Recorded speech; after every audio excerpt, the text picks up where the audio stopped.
Hi friends, എല്ലാവർക്കും എൻ്റെ പുതിയ വീഡിയോയിലോട്ട് സ്വാഗതം. ഇന്ന് ഞാൻ വന്നിട്ടുള്ളത് അപ്പം, ഇടിയപ്പം, പുട്ട് എന്നിവയുടെ കൂടെ കഴിക്കാൻ പറ്റുന്ന നല്ലൊരു കടലക്കറിയുടെ റെസിപ്പിയുമായിട്ടാണ്. പെട്ടെന്ന് റെഡിയാക്കാൻ പറ്റുന്ന ഈ കടലക്കറി റെഡിയാക്കിയിരിക്കുന്നത് കുക്കറിലാണ്. എന്നാൽ നമുക്ക് വീഡിയോയിലോട്ട് പോകാം. ഒരു കപ്പ് കടല തലേന്ന് രാത്രി തന്നെ കുതിരാൻ വെച്ചിട്ടുണ്ടായിരുന്നു. രാവിലെ ആകുമ്പോഴേക്കും നന്നായിട്ട് കുതിർന്ന് കിട്ടിയിട്ടുണ്ടാകും. ഇനി ഒരു പാത്രം അടുപ്പിലേക്ക് വെക്കാം. അത് ചൂടായി വരുമ്പോൾ ഇതിലേക്ക് 1 ടേബിൾ സ്പൂണ് വെളിച്ചെണ്ണ ഒഴിച്ചു കൊടുക്കാം. വെളിച്ചെണ്ണ നന്നായിട്ട് ചൂടായി വരുമ്പോൾ 1 ടീസ്പൂൺ കടുക് ഇട്ട് കൊടുക്കാം. കടുകൊന്ന് പൊട്ടി വരട്ടെ. ഇനി ഇതിലേക്ക് ഒരു ചെറിയ കഷ്ണം പട്ടയും 3 ഗ്രാമ്പും 3 ഏലക്കായ എന്നിവ ചേർത്ത് കൊടുക്കാം. 2 സവാള നീളത്തിൽ അരിഞ്ഞത് ചേർത്ത് കൊടുക്കാം. സവാള ഒരു ഗോൾഡൻ ബ്രൗൺ കളർ ആകുന്നത് വരെ വഴറ്റിയെടുക്കണം.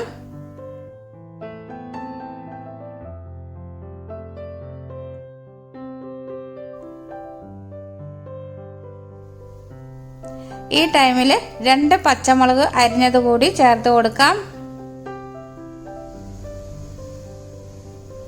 കുറച്ച് കറിവേപ്പില ചേർത്ത് കൊടുക്കാം. തീ ഒരു മീഡിയം ഫ്ലെയിമിൽ വെച്ച് കൊടുത്താൽ മതി കേട്ടോ.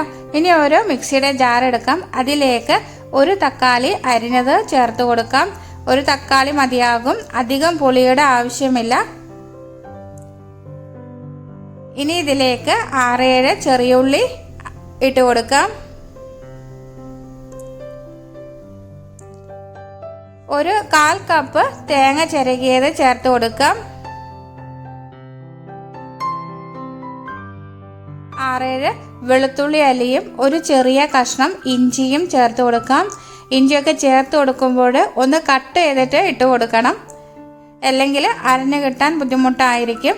ഇനി ഇതിൽ വെള്ളം ചേർക്കേണ്ട ആവശ്യമില്ല. തക്കാളി ഉള്ളത് കൊണ്ട് തന്നെ ഇത് നന്നായിട്ടൊന്ന് അരച്ചെടുക്കാം.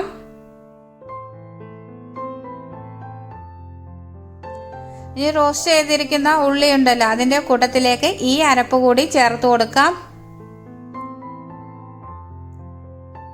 അരപ്പ് ചേർത്തതിന് ശേഷം നന്നായിട്ട് ഒന്നും കൂടി വഴറ്റിയെടുക്കാം. അരപ്പൊക്കെ നന്നായിട്ട് മൂപ്പിച്ചെടുക്കാം. ഇനി ഇതിലേക്ക് മസാലപ്പൊടികൾ ചേർത്ത് കൊടുക്കാം. 1/4 ടീസ്പൂൺ മഞ്ഞൾപ്പൊടി, 1 ടീസ്പൂണ് മുളക് പൊടി, 2 ടീസ്പൂണ് മല്ലിപ്പൊടി,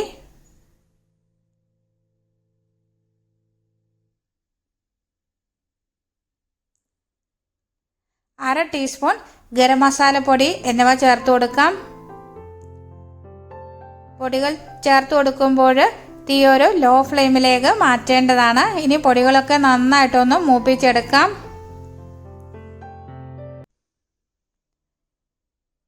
ഇപ്പോൾ പൊടികളൊക്കെ നന്നായിട്ട് മൂത്ത് വന്നിട്ടുണ്ട്. ഈ ടൈമിൽ ഇതിലേക്ക് 1 ടീസ്പൂണ് പെരുംജീരകം ചേർത്ത് കൊടുക്കാം. ഇനി പെരുംജീരകം കൂടി ഒന്ന് നന്നാക്കിയിട്ട് ചൂടാക്കി എടുക്കാം. ഇനി ഒരു കുക്കർ അടുപ്പിലേക്ക് വെക്കാം. കുക്കറിലാണ് ഈ കടലക്കറി നമ്മൾ റെഡിയാക്കി എടുത്തിരിക്കുന്നത്. തലേന്ന് രാത്രി കുതിരാൻ വെച്ചിരിക്കുന്ന കടല പിറ്റേ ദിവസം നന്നായി കഴുകി അതിൻ്റെ വെള്ളമൊക്കെ പോക്കിയ ശേഷം വേറെ നല്ല വെള്ളത്തിൽ ഇട്ട് വെച്ചതാണ്. അതുകൊണ്ട് ആ വെള്ളത്തോടു കൂടിയാണ് കുക്കറിൽ ഇട്ട് കൊടുത്തിരിക്കുന്നത്. ഇനി നമ്മൾ റെഡിയാക്കിയിരിക്കുന്ന അരപ്പ് ഇതിലേക്ക് ചേർത്ത് കൊടുക്കാം. നന്നായിട്ട് എല്ലാം കൂടി ഇളക്കി യോജിപ്പിച്ചെടുക്കാം.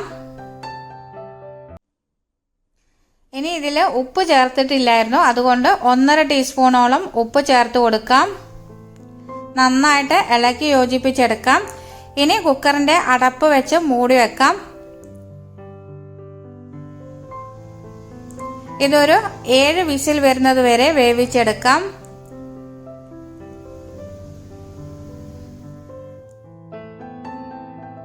ഇപ്പോൾ 7 വിസിൽ വന്നു കഴിഞ്ഞു. അതിൻ്റെ ആവിയൊക്കെ നന്നായിട്ട് പോയതിന് ശേഷം ഇതൊന്ന് നമുക്ക് തുറന്ന് നോക്കാം.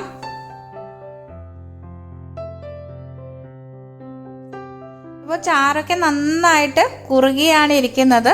ഇനി കുറച്ചുകൂടി ഇതിൻ്റെ ചാറ് വേണമെന്ന് ഉള്ളവർക്ക് കുറച്ച് ചൂടുവെള്ളം ഒഴിച്ചു കൊടുത്താൽ മതി കേട്ടോ. ഇതിലേക്ക് അവസാനമായിട്ട് കുറച്ച് മല്ലിയില അരിഞ്ഞത് ചേർത്ത് കൊടുക്കാം.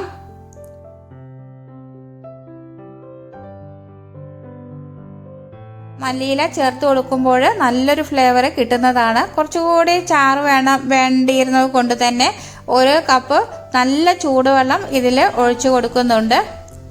ചൂടുവെള്ളം ഒഴിച്ചതിന് ശേഷം ഒന്ന് സ്റ്റവ് ഓൺ ചെയ്ത ശേഷം ഒന്ന് തിളപ്പിച്ചെടുക്കാം. അവസാനം ഇതിൽ പച്ചവെള്ളം ഒഴിച്ചു കൊടുക്കരുത്, ചൂടുവെള്ളം തന്നെ ഒഴിച്ചു കൊടുക്കണം. എന്നാലാണ് കറിക്ക് നല്ല സ്വാദ് കിട്ടുക. അങ്ങനെ നമ്മുടെ ടേസ്റ്റി ആയിട്ടുള്ള കടലക്കറി ഇവിടെ റെഡി ആയിട്ടുണ്ട്. ഇത് പുട്ടിനും അപ്പത്തിനും ഒക്കെ നല്ലൊരു കോമ്പിനേഷനാണ്. ഈ രീതിയിൽ നിങ്ങൾ എന്തായാലും ഒന്ന് ട്രൈ ചെയ്ത് നോക്കണം കേട്ടോ. അത്രയ്ക്ക് ടേസ്റ്റാണ് ഈ കറിക്ക്. ഈ ഒരു കറി നിങ്ങൾക്ക് ഇഷ്ടപ്പെടുകയാണെങ്കിൽ ലൈക്ക് ചെയ്യാനും നിങ്ങളുടെ ഫ്രണ്ട്സിനും റിലേറ്റീവ്സിനും ഒക്കെ ഷെയർ ചെയ്ത് കൊടുക്കാനും മറക്കരുത്. പുതുതായി ഏതെങ്കിലും കൂട്ടുകാർ ചാനൽ കാണുന്നുണ്ടെങ്കിൽ ചാനലിനെ സപ്പോർട്ട് ചെയ്ത് സബ് ചെയ്യാനും കൂടി മറന്നു പോകരുത്. വലത്തുവശത്ത് കാണുന്ന ബെല്ലൈക്കൻ ക്ലിക്ക് ചെയ്ത് ഓൾ എന്ന് പ്രസ് ചെയ്താൽ മാത്രമേ ഞാനിടുന്ന അടുത്ത വീഡിയോയുടെ നോട്ടിഫിക്കേഷൻ നിങ്ങൾക്ക് ലഭിക്കുകയുള്ളൂ. അടുത്ത നല്ലൊരു വീഡിയോയുമായി വീണ്ടും കാണാം. Thank you for watching. Bye bye.